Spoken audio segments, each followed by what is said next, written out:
Hello everyone, welcome to Live Interactive English. I'm Mike, and today we're going to be looking at the next wave of art, the next generation of artists, and it will surprise you where this art is coming from and who is creating it. First of all, I will say right away, it's not people. That's right, we're not talking about human artists like the great Georgia O'Keeffe or Salvador Dali or Leonardo da Vinci or any of those people, because they are people. But as you might know, other animals have been known to create art. I've seen elephant paintings, I've seen cat paintings, I think I saw a rabbit painting on television not long ago. So it has been known that, non-human artists get the creative spark and they decide to put pen to paper or brush to canvas and create some art. But what about a machine making art? Yeah, you might kind of think, well, my coffee machine makes great coffee, but would it make great art? A very good question. So today and tomorrow, we are going to be looking at the amazing world of AI-generated art. That's right, artificial intelligence, or really smart computers, are creating art. I guess they've written music and written movies and books, so maybe they can paint. We're going to find out all about it in our article.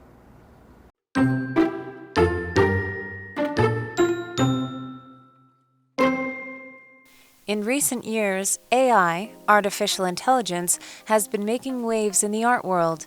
AI image-making tools such as Midjourney and DALL-E 2 are now able to generate amazing digital paintings. How does this work?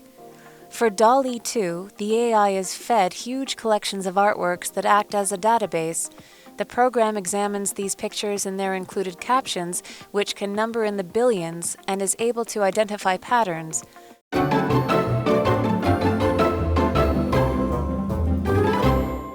All right, so yes, the amazing world of AI-generated art. I'm trying to think how my computer would paint because it doesn't have arms. But anyways, let's get into our article and see what this is all about. It says, in recent years, AI, artificial intelligence, has been making waves in the art world. Wow, okay, so artificial intelligence, as we know, very smart computers that can kind of think for themselves. These are the more advanced computers. You can give it programming, and then it will take what it knows and learn and do new things in the future, without having to be programmed again. So basically, thinking computers. And if something is making waves, that means it's getting attention, it's kind of becoming popular, a lot of people know about it, or talking about it, or writing about it, and it's kind of on people's minds. So AI art has been getting a lot of public attention. AI image making tools such as Midjourney and DALL-E 2 are now able to generate amazing digital paintings. So there you go, we already have some software out there. Midjourney and DALL-E 2 are two names. Of course, Midjourney is maybe just the name of the software. DALL-E 2, that name, it kind of sounds like Salvador Dali, that famous Spanish painter who did the melting clocks. So that's probably why they got the name from that for that one. And they're generating amazing digital paintings, or in other words, creating beautiful art digitally. Now here's a question, how does this work? And that's a very good question. So how does it work? How are we able to create art using very smart computers with AI? It says for DALL-E 2, the AI is fed huge collections of artworks that act as a database. Wow, this is kind of how humans would learn, right? If you're a young person and you're interested in art, one of the things you might do is get a lot of art books, go to a lot of museums or art galleries, look at a lot of art, kind of take it in, use it as an influence so that when you create your own art, at least you know some of the rules and some of the great works of art, and you can use that to inspire yourself. So these collections of art that have been fed into the computer. What is a collection? A collection is basically an organized group of something. If you have a hobby of collecting comic books or something like that, well, if you stick with it and probably put a little bit of money into it, you could end up having a pretty good collection. A bunch of different Spider-Man books or X-Men books, whatever you're interested in. Maybe you go back and get the first one and you want to have all of them, all the numbers. You don't want to miss one. This kind of thing would be a collection. If you have just a few torn up comic books, lying on the floor of your bedroom, well, you might love comic books, that's great, but it's not really a collection, because it has to be taken care of very well. For example, David has a huge collection of comic books, and his most valuable one is a Superman #1, worth hundreds of thousands of dollars. Back to the article. The program examines these pictures and their included captions, which can number in the billions, and is able to identify patterns. So that's how this program is learning about art. It's learning about the paintings, it's analyzing them, and also learning information about them. Of course, we do this when we're studying and learning things in school. Computers have a great advantage. They can do it much faster than we can. This verb examine, to examine something is to look at it very, very carefully. You're looking at it with your eyes open and your brain turned on, and you're trying to get as much knowledge or information out of it as you possibly can. If you look at something, it's just you see what it is, your brain knows what it is, that's it. If you examine it, you would look at it from all sides, you would use your knowledge about it or things like it to learn things. Scientists examine things, police officers might examine a crime scene to get clues. They're really looking carefully while also thinking about everything that they're seeing. For example, we could say the study examined the spending habits of young adults. All right, to examine in that case is just to look at very closely and to learn as much as you can. And here the computer is examining the art and looking for patterns. What is a pattern? Well, this is a noun, and it's basically something that repeats again and again in a very organized kind of way. If you have a shirt with a kind of lines on it or dots or things that you see all over the shirt in different positions but in the same kind of arrangement, that would be a pattern. And we can also act or behave in certain patterns. Your daily schedule is kind of your pattern. I wake up around this time, I have this for breakfast, I go home, I leave work or go home at a certain time, I have dinner, and then I do this. It's kind of something that repeats again and again. It's organized, and you follow it and stick with it, and it becomes a pattern. For example, not all children will follow a typical pattern of development. Yeah, people grow up and change in different ways. Let's take a break.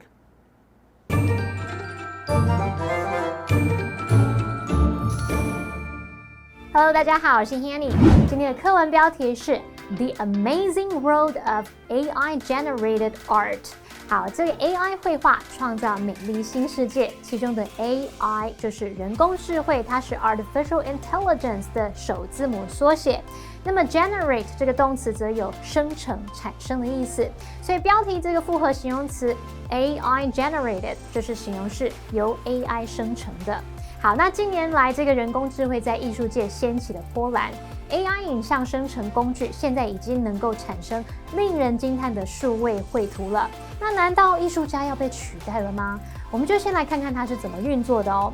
以 DALL-E 2这个程式来说，人工智慧被提供了大量的艺术作品作为资料库。那这个程式呢，会检查那些图片，还有包含的图片说明图说，因此呢，它就能辨识模式了。单字 collection 它可以指收藏或收藏品，那这个字也可以用来表达一批或是一堆。我们文中写到 huge collections of 加名词，就是指大量的什么，大批的什么。再来 examine 这个动词有仔细检查、审查的意思。那么 pattern 表示模式、形式或者是图案模型。接到课文中。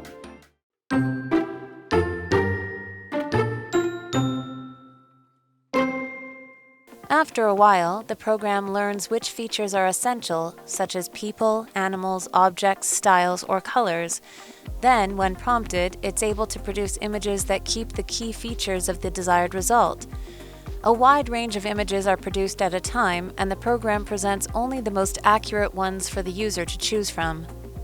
These days, anyone can go online or download an app to produce their own AI art. Just give the image generator a group of keywords and choose a style, and it will create a digital painting in that style based on the words you use. This means that anyone can create art, even if they don't know how to paint.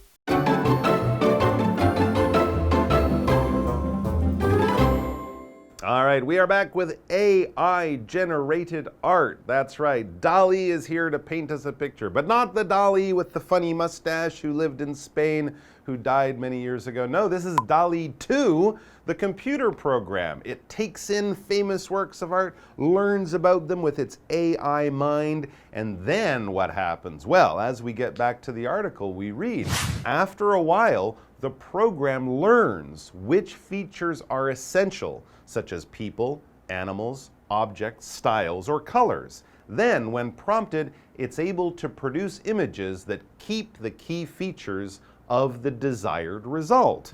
That's kind of interesting because it's fairly similar to how a student artist would learn. They would take in a lot of influences, learn about the great masters, Da Vinci, Picasso, Rembrandt, and then they would take that knowledge and sort of turn it into their own style while using a lot of the things, a lot of the tricks and techniques. We also have this word here, desire. It's talking about how the computer uses whatever it desires to make its art. When you desire something, you basically want something. It can be to want something really, really bad. We often use desire as a way of talking about love or something like that. But if you're really thirsty or really hungry or really tired, you might desire a glass of water or a sandwich or a nap or something. It means you want it really, really bad. And if you want it, it definitely is important for you that it be there. Someone might say, oh, I would really desire for my family and friends to be at my birthday party. You know, I want it and it's important. For example, Heather desires love above everything else. Well, I hope Heather is able to find love. Okay, so these AI computers, these artistic computers, are learning from the great masters, the great works of art through history, and then producing their own versions. And then it says a wide range of images are produced at a time, and the program presents only the most accurate ones for the user to choose from. Now, this is interesting. Some artists actually do this. They'll paint the same thing again and again and again in a slightly different way, and then whoever is buying the art or choosing the art, they can pick their favorite one. I forget if it was Monet or Manet painted the same bridge over a year to show how it looked in different seasons with different light. And of course, the artist Andy Warhol was very famous for producing many copies of the same work of art, all of them slightly different, but people could choose which one they want. If something is accurate, that means it's very exact. It's very precise. We're not kind of near the right information or the right number. This is the right number. If I ask you how old you are and you say, I'm 21 years old, okay, well, that's fairly accurate. But if you said, I'm 21 years old, 3 months, 4 days, and 17 hours and 13 minutes. Wow, that is really accurate. You're really getting to a precise or exact number for how old you are. Here's an example. A kitchen scale is an accurate tool for measuring weight. Sure, if you want to know how much something weighs, you could put it in your hand and kind of guess or judge it against something else. But if you put it on a machine that weighs things, that's its job, it will be much more accurate. All right, so how do we get this art? Well, that's a good question. These days, anyone can go online or download an app to produce their own AI art. So you can be sort of the artist's manager. You can give the AI program an idea, and it will then produce art that kind of fits your idea and what you're trying to get out of it. For example, it says just give the image generator a group of keywords and choose a style, and it will create a digital painting in that style based on the words you use. Very interesting. You might not love this art, but at least it gives you some control over it. And hey, if you don't like it, you can just ask the AI program to do it again. but this will certainly give you lots of options and make sure that the art is something that you'll probably like. As it says, this means that anyone can create art even if they don't know how to paint, which for someone like me who definitely doesn't know how to paint is really good news. So there you go, guys. AI-generated art. You never have to put on a smock. You never have to get your clothes dirty. You don't even have to rent an artist's studio or buy paints. Just get an AI program and you'll be off to the art gallery in no time. Thanks for joining us. We'll have more about this topic coming up for you tomorrow. Until then, bye-bye.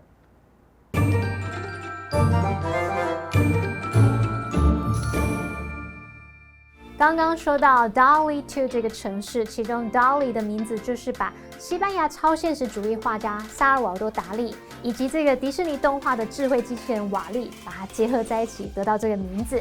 Mike 老师则提到达利这名画家他有趣的胡子 ，mustache M-U-S-T-A-C-H-E，mustache 可以用来指这个嘴唇上方的胡子，八字胡。好，那么课文接着写到说，一段时间后呢，这个城市就学会哪些特征是必要的，可能像是人啊、物件、风格等等。然后当他收到指示，就可以生成图像。这个图像保有了你所想要的那些关键特征，一次就会产生大量图片，而城市呢，只会呈现出最准确的图像来供使用者选择。我们看单字 desire 这个动词，它表示渴望、想要。文中是用它的过去分词 desired 来形容渴望的、想要的。那么看到 accurate 这个形容词，则是形容准确的、精确的。好，那么现在任何人呢都能上网或是下载一个应用程式来制作自己的 AI 艺术品。你只要给影像生成器一组关键字，然后选择一种风格，就算不知道怎么画画的人都可以创作艺术。那么麦克老师说，你也不用穿上工作罩衫来防止衣服弄脏，你不用准备颜料，你就可以创作出这艺术风格形式咯。好，老师这时候提到 smock。S-M-O-C-K，smock 可以表达工作服、工作罩衫，还有提到 version，V-E-R-S-I-O-N，version 表示版本、变种或形式。这边两个重点，我们进入文法时间。好，我们来看第一个重点是 at a time 的不同用法。首先呢，我们可以用数量加上 at a time 去表达一次、每次多少数量。像 She lit the candles one at a time， 她一次点亮一根蜡烛。那再来，我们可以用一段时间加上 at a time 去表达每次持续多久时间。像 He can hold his breath for 2 minutes at a time， 他能一次憋气2分钟。再来看下一个重点是名词片语 WH 疑问词加上不定词 to be 的用法。那当我们用 WH 疑问词像 what, when, where, who, which 或是 how， 它们之后可以接不定词 to be 去形成名词片语。这时候呢，就会跟 WH 疑问词加主词加助动词加动词这样结构的意思相同。举例来说 I don't know how to answer the question， 也可以说I don't know how I should answer the question。 我不知道该如何回答这个问题。好，那么以上是今天的讲解，同学别走开，马上回来哦。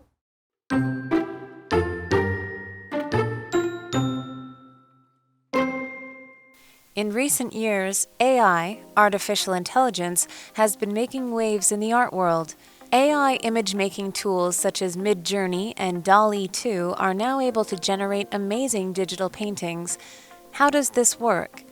For DALL-E 2, the AI is fed huge collections of artworks that act as a database. The program examines these pictures and their included captions, which can number in the billions, and is able to identify patterns. After a while, the program learns which features are essential, such as people, animals, objects, styles, or colors. Then, when prompted, it's able to produce images that keep the key features of the desired result. A wide range of images are produced at a time, and the program presents only the most accurate ones for the user to choose from. These days, anyone can go online or download an app to produce their own AI art. Just give the image generator a group of keywords and choose a style, and it will create a digital painting in that style based on the words you use. This means that anyone can create art, even if they don't know how to paint.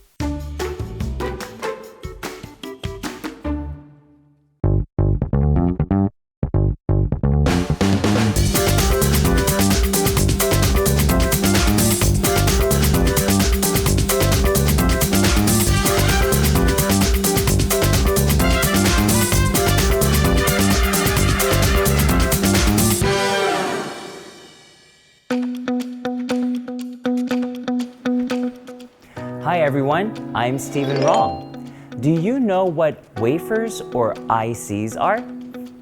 You may not be familiar with them, but they are very common in our daily lives.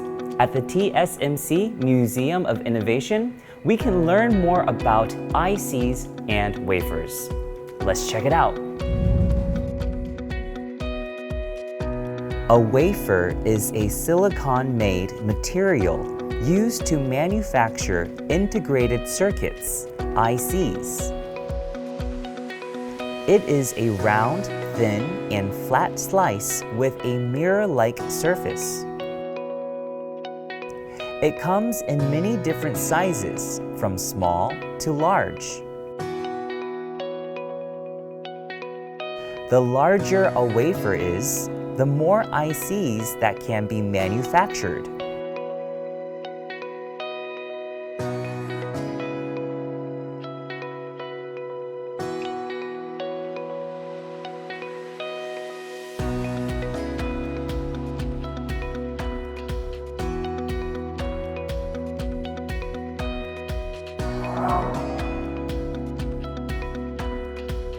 An IC is a tiny chip. You can find one on a circuit board. ICs are the heart and brain of most circuits.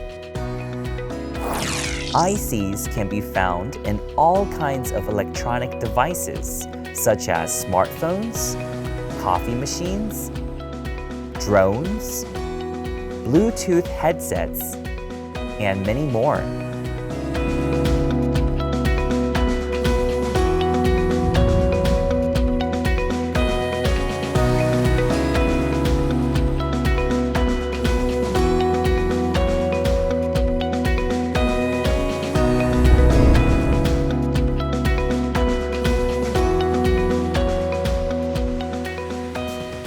I never knew there were so many things in my life that included ICs. I really learned a lesson today.